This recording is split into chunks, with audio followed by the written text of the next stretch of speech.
بسم الله الرحمن الرحیم.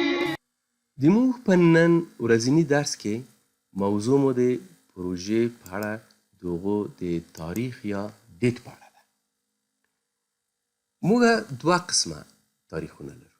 یو سکیجول ډیټس دی او بل انټیسپیټډ ډیټ دی. سکیجول ډیټ هغه ډیټ دی چې کله موږ خپل پلان ته دا ډیټ ورکوو، دا ثابتوو چې موږ د خپله پروژه په څومره وخت کې خلاصوو. او انټیسپیټډ ډیټ هغه ډیټ دی چې موږ یوه پیشبیني کړو چې شاید په دو تاریخ باندې ختم نشي، شاید 2 میاشتې وروسته ختم شي، یا شاید 2 میاشتې وړاندې ختم شي، یا دا کار په دو تاریخ باندې د پروژې شروع نشي، شاید 2 میاشتې پس شروع شي. دا په هغه صورت کې ورته ورکوو.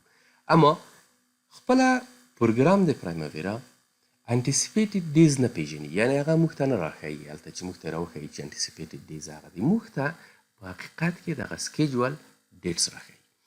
په سکیجول ډیټس کې تاسو ورته وګورئ نو کله چې موږ یوه پروژه کریټ کوو یا یوه پروژه جوړوو، نو په هغه پروژه حتما لکه مخکې تعریفاتو کې چې موږ ویلې وه، پروژه یو سلسله موقت فعالیتونه دي.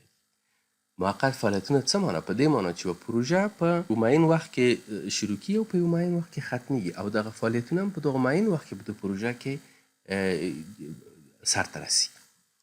اوس د پروژې سټارټ ډیټ یا د پروژې د شروع تاریخ 21 د اپریل دی. که دا پروژه چیرته یو کال ادامه ولري، نو موږ وایو چې د پروژې ډیوریشن یعنې زمان د پروژې کې چیرته یو کال وي، نو موږ ورته وایو چې دا پروژه موږ مثلا د موږ پروژه څه شوه؟ د یوه کال ډیوریشن یې ځان ته واخیسته، نو دا پروژه د موږ محدوده شوه. دلته که موږ تاسو وګورو په دغه قسمت کې ډیټا ډیټ دی. دغه ډیټا ډیټ هغه ډیټ دی چې ولکې خپل معلومات درج کوو، د هغه ډیټ دی. او فینش، دغه فینش چې دی، دا فینش هغه ډیټ دی چې حقیقتا پروژه په کوم وخت کې خلاصیږي. دا پروژه که ګورئ ورته اوس دا ډیټ دلته نشته دی، اما دا ډیټ په کوم وخت کې دوی پیدا کیږي؟ په هغه وخت کې چې دغه پروژه د دغه وخت نه چې موږ مست فینش کې مو ورته لیکلي وه، که یې دونه عدول وکړي، دلته خپله بیا دغه ډیټ دلته رسوي چې دغه پروژه په دغه تاریخ باندې ختمیږي. او دا موږ نه تغییر ورکولی شو او نه موږ هغه اصلاح کولی شو.